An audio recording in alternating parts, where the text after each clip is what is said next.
And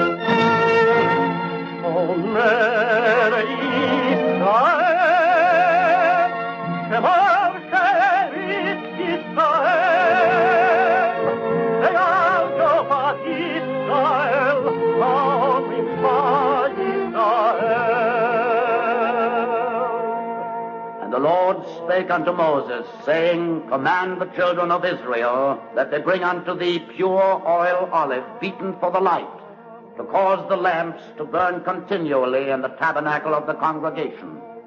And it shall be a statute forever in your generations.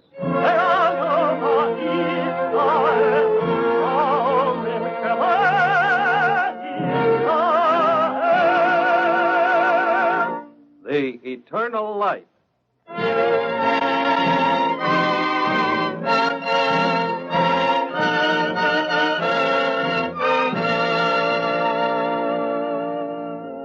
The National Broadcasting Company and its affiliated independent stations make free time available to present The Eternal Life, a program which comes to you under the auspices of the Jewish Theological Seminary of America.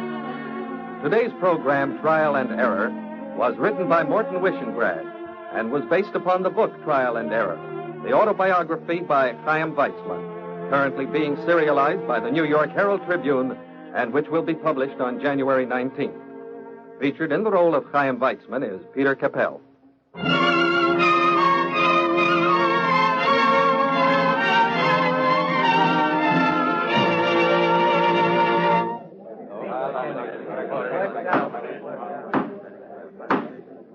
Mr. Chairman, I place in nomination the name of Chaim Weizmann. The name of Dr. Chaim Weizmann has been placed in nomination. Is there a second? Mr. Chairman. The chair recognizes the Provisional Prime Minister, David Ben-Gurion. I rise to second the nomination. I doubt whether the presidency is necessary to Dr. Weizmann. But the presidency of Dr. Weizmann is a moral necessity for the state of Israel.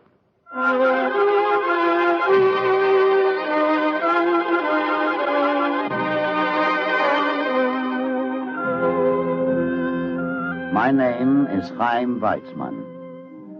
I turned toward Zion almost from the first hour of my awareness of the world. I was born 75 years ago in one of the darkest corners of the Pale of Settlement, that prison house created by Tsarist Russia for the largest part of its Jewish population. From childhood, I remembered the quiet, matter-of-fact voice of my father saying, Children, we are in exile. What freedoms we enjoyed were comparative. How comparative you in America would hardly understand. When I was 7 years old, Tsar Alexander was assassinated. And on the heels of assassination came a black tide of reaction and oppression. What is your name? Otzer Weizmann. How many children? 15. How many still living? 12. Heartiest congratulations. Your tax is 12 silver rubles plus 1, 13 rubles. What for? It is the new law. Every Jew pays a tax for the privilege of wearing a skull cap in the synagogue. Not all my children are boys. My 7 girls don't wear skull caps. Sorry, there is no remission of taxes. 13 silver rubles. There are a few additional taxes. You eat meat? On the Sabbath, once a week. There's a tax for eating meat. Also for drinking wine. Also for walking on the public road. Since when? Since now. I read to you from, I quote, temporary legislation affecting the Jews. How long will this temporary legislation last? My dear Weizmann, nothing in all the dominions of the Tsar is quite so enduring as temporary legislation.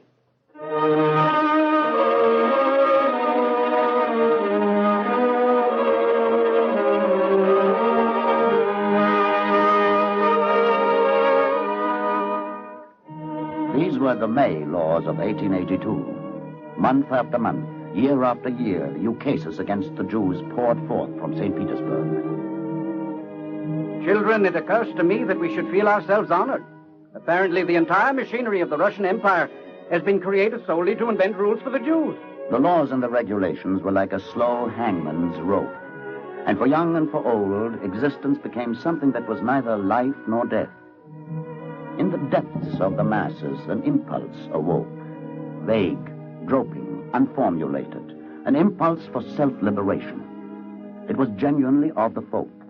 It was saturated with Jewish tradition, and it was connected with the most ancient memories of the land where Jewish life had first expressed itself in freedom. It was a return to the Holy Land, to Zion. It was Zionism.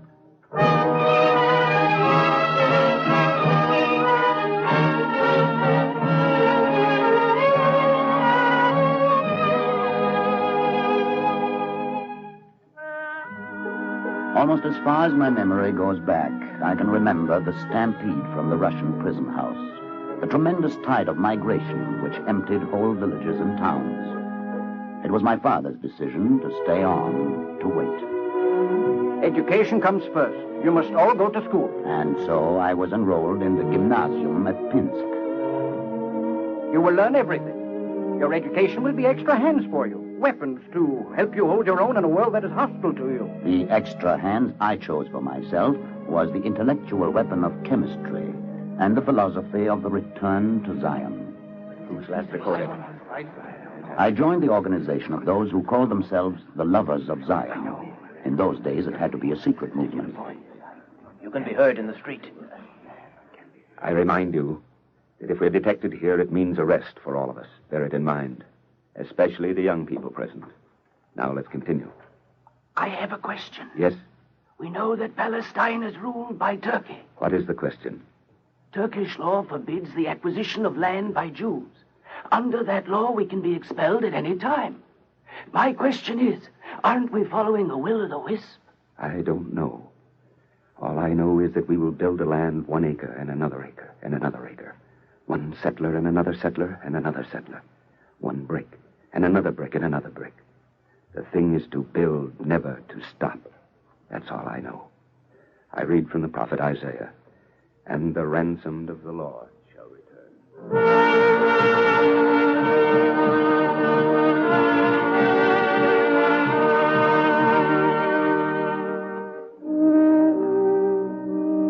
In my 18th year, I was graduated from the gymnasium.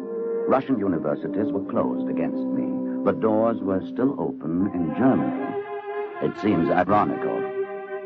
I studied first in the University of Darmstadt, and then at the Polytechnicum in Berlin. There seemed to be thousands of us in the university cities of Germany.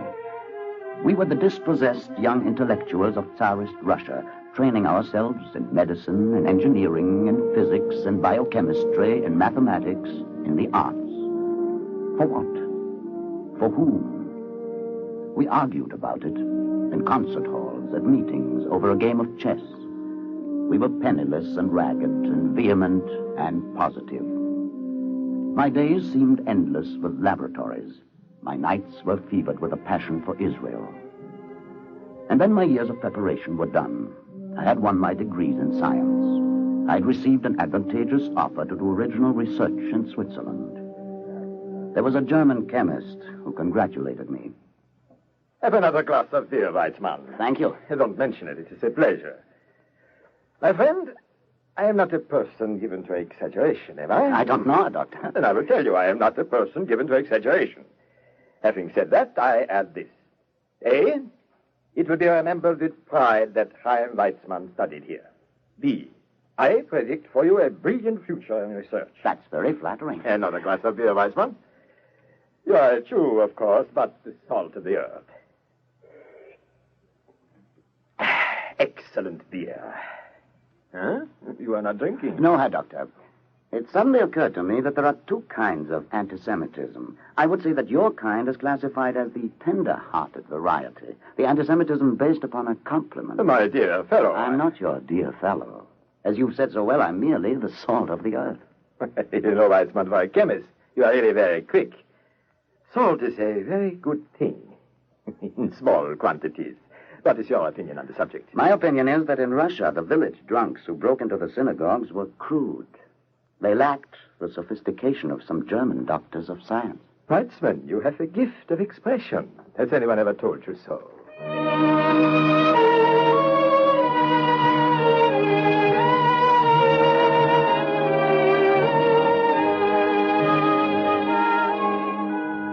And so I went to Switzerland. But I knew that I was still to find my homeland. My life and my strength was like an alternating current between a test tube and a political platform. For wherever I went, I was a spokesman for the Jewish homeland. Not simply the blind need of a people for a place of its own. Need alone is negative. The greatest productions of man spring from an affirmation, and my affirmation was that Zionism was a precipitation into organized form of the survival forces of the Jewish people. In Switzerland, there was someone called Vera who smiled at me for saying that. Chaim Weizmann, why don't you make up your mind what you are? You can't put Palestine into a laboratory, and you can't talk about Zionism as though it were a chemical formula. Chaim, I'm a medical student. What are you? A chemist? Half a chemist.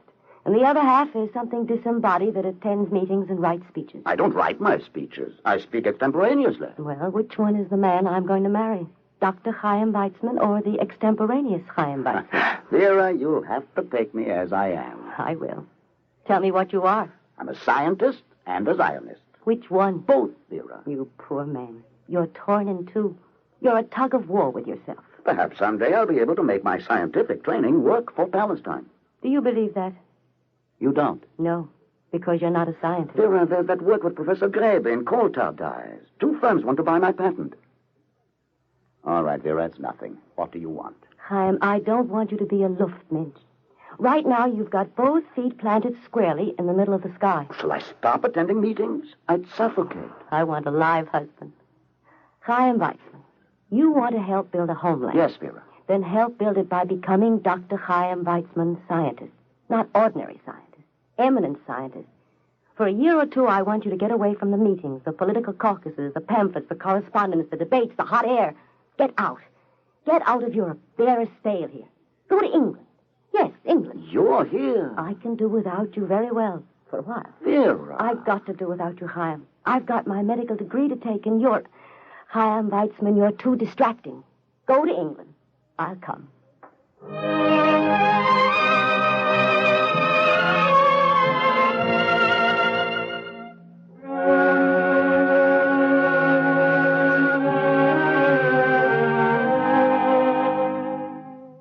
She was wiser than I. She was calmer. Her judgment was sounder. It has always been so. She has saved me many pitfalls.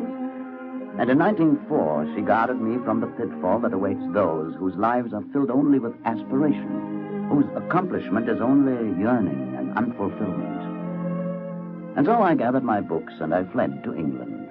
I made my way to Manchester University.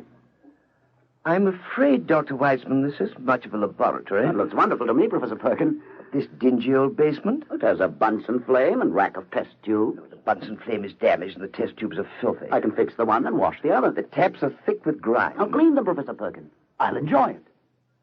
You're a rather intense fellow, aren't you, Weizmann? I suppose. Weizmann, forgive a personal question, but what's your country? Palestine. Oh, I see. Born there? No. Oh, then you were raised there? No.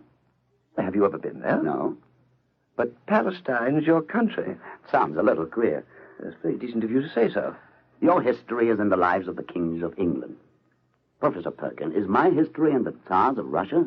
What do you think? I think my history is in the kings of Israel. My history book is what you call the Bible. My geography is in the Bible. My dear chap, what are you doing in this basement in Manchester, England? I'm trying to earn a visa. In a laboratory? Perhaps. I'm sick of talking. My history book tells me that loud trumpets blew down the walls of Jericho. But trumpets and speeches don't build. Neither walls nor houses. I'm going to start building here. Then may I recommend that you commence this job of building by scrubbing the floor? It's fearfully dirty.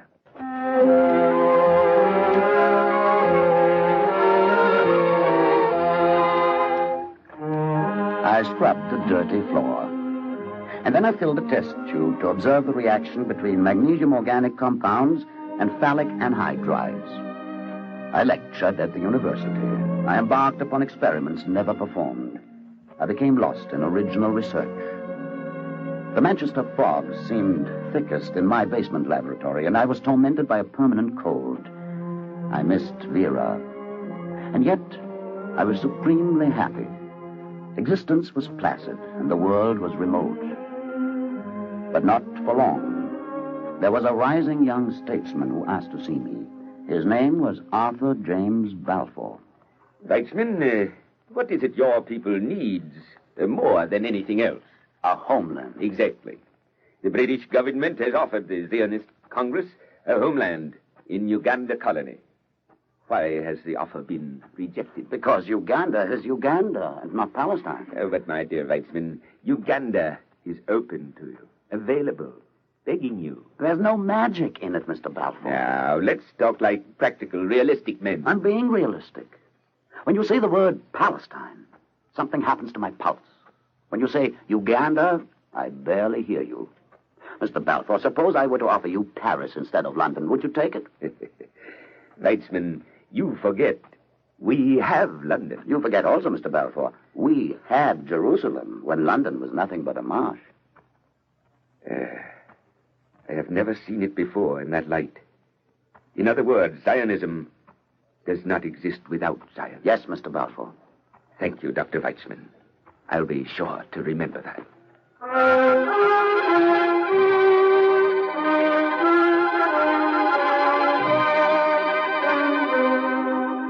All over again, the tug of war, Zionism and biological chemistry, and my own conscience between the hammer and the anvil. Vera was by my side now, and that was a good deal.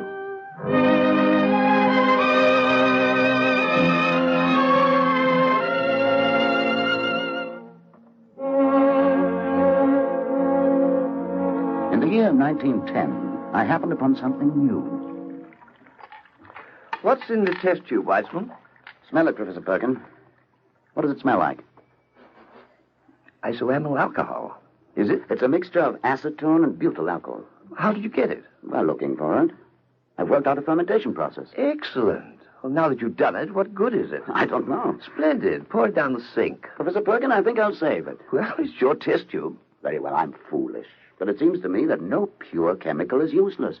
Some experiments go somewhere, some go nowhere. It's always trial and error. Mark this one down as an error, Weitzman. Pure error.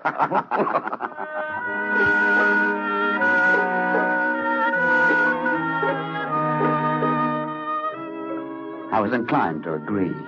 I poured the stuff down the drain, but I preserved my notebooks. That was lucky. The first war swept over Europe and the world.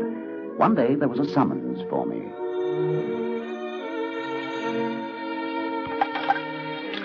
Dr. Weitzman, you are wanted in London by the British Admiralty.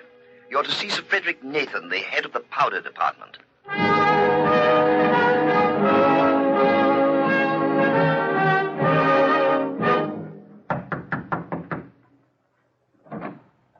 Sir Frederick? Dr. Weitzman? Yes. Please come in. We've been waiting for you. We've been waiting much longer than you think. Please sit down. Thank you. Dr. Weitzman, in order to discharge our naval guns, we employ a propellant. Cordite? Exactly. You're familiar with its composition? In a general way. Cordite is essentially a mixture of nitroglycerin and gun cotton. It is gelatinized by... Why do you hesitate, Dr. Weitzman? I think I understand why you've called me. The nitroglycerin and the gun cotton are gelatinized by acetone. Exactly. And the British Admiralty has been told that I've done some work on acetone. Yes, Dr. Weitzman. Unless we can obtain acetone from some new source, it will mean the immobilization of our naval guns until such time as we can make changes of a far-reaching nature. We can't afford that, Dr. Weitzman. I understand, Sir Frederick. How grave is the shortage? Not grave. Calamitous. Will you devote yourself to the problem? I shall want to establish a pilot laboratory somewhere here in London. Thank you, Dr. Weitzman. I believe you will hear from the First Lord of the Admiralty, Mr. Winston Churchill.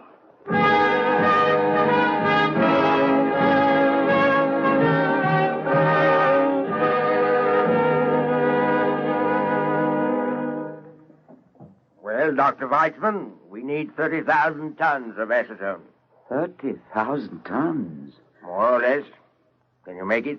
Mr. Churchill, so far, by using a fermentation process, I've succeeded in making... Yes? A few hundred cubic centimeters at a time. Ah. I do my work in laboratory. I'm not a technician, only a research chemist. Well, the Navy needs 30,000 tons. If I'm able to produce 1 ton of acetone, I should be able to multiply it by any factor you choose. Once the bacteriology of the process is determined, it is only a question of brewing. Dr. Weissman, I give you carte blanche. What do you need? I will need a brewing engineer from one of the big distilleries. You have him. What else? I want a distillery. What kind of a distillery? There's a gin factory in Bromley by Bow. Gin? Yes, Mr. Churchill. You have your gin factory, Dr. Weissman.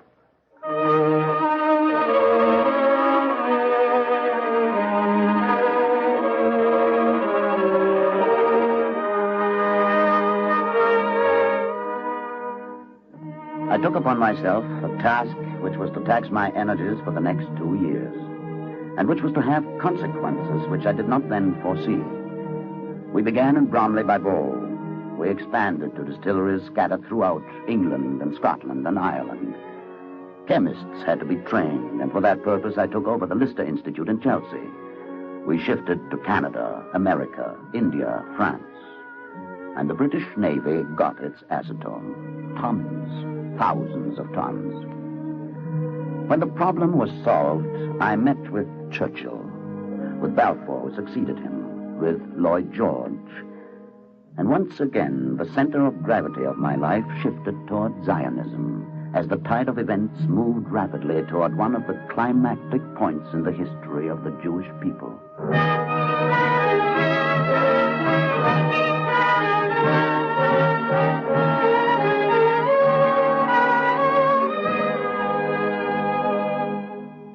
In the year 1917, virtually the entire British people were sympathetic toward the idea of a Jewish homeland in Palestine.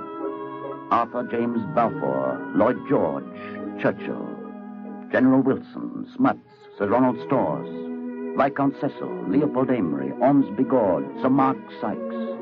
Virtually the entire War Cabinet supported the claims for restitution of a people which had been divorced from its original homeland for 18 centuries. His Majesty's government view with favor the establishment in Palestine of a national home for the Jewish people, and will use our best endeavors to facilitate the achievement of this object, it being clearly understood that nothing shall be done which may prejudice the civil and religious rights of the existing non-Jewish communities in Palestine, or the rights and political status enjoyed by Jews in any other country. While the cabinet was in session, I was waiting outside. Sir Mark Sykes, Chief Secretary of the War Cabinet, brought the document out to me. Dr. Weitzman, it's a boy. It's your boy.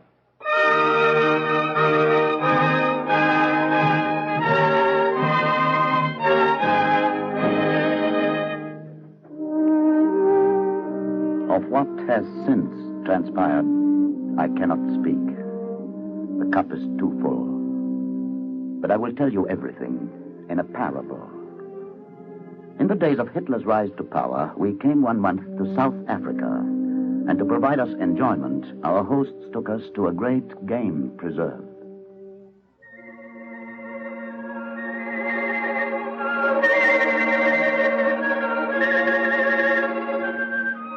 It was an area of 8,000 square miles set aside for the preservation of animal life.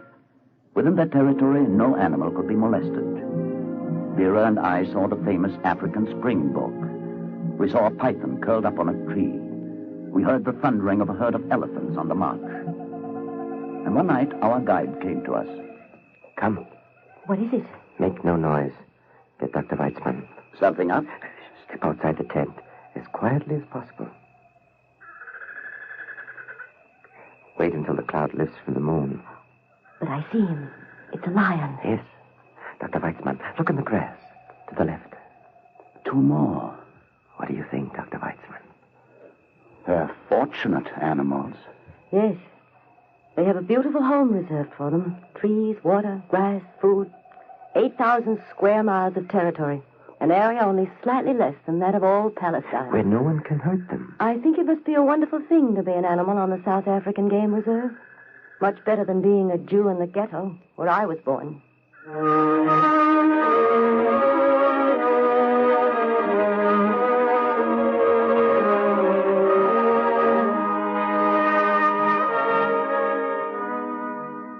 A resolution is a sheet of paper covered over with writing. Between November 2nd, 1917, the day of the Balfour Declaration, and May 15th, 1948, the day of the proclamation of the State of Israel, how many broken promises, how many commissions of inquiry, how many ruined lives, how much sorrow and death intervened. We came back to our deserted land, our land neglected for generations. We saw our hills again, the hills that had lost their trees. We placed our fingers to the stony ground and touched the earth where the good soil had been washed into the valleys and carried to the sea. We have planted again. We have gone to the sea and brought back the earth on our own shoulders. The work is only begun, but the beginning is good. It will not be long. The sound of the cannon will no longer echo in the Negev. Shepherds will go again in peace near the northern borders. Scholars will lay down their guns and go up once more to Mount Scopus, where the Hebrew University stands. And on the holy festivals, the men and women of Israel who serve God with pick and shovel and plow on weekdays will come to the synagogues to thank God for permitting them to do so, for setting them on the threshold of a new life.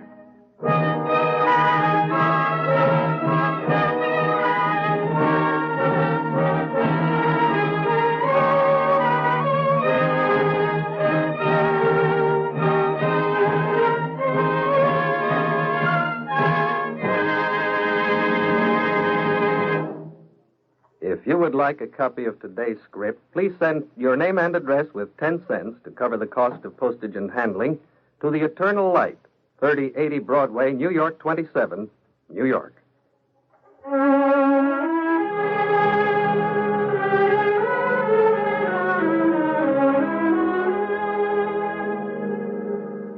Our Eternal Light drama today, Trial and Error, was written by Morton Wishengrad and was based upon the book Trial and Error, the autobiography by Chaim Weizmann, currently being serialized in the New York Herald Tribune, and which will be published on January 19th. The music was arranged and conducted by Morris Momorsky. Cantor David Putterman sang the liturgical introduction, and featured as Chaim Weizmann was Peter Capell. The entire production was under the direction of Frank Papp. Free time to present The Eternal Light is made available by the National Broadcasting Company and its affiliated independent stations. This weekly program is presented under the auspices of the Jewish Theological Seminary of America.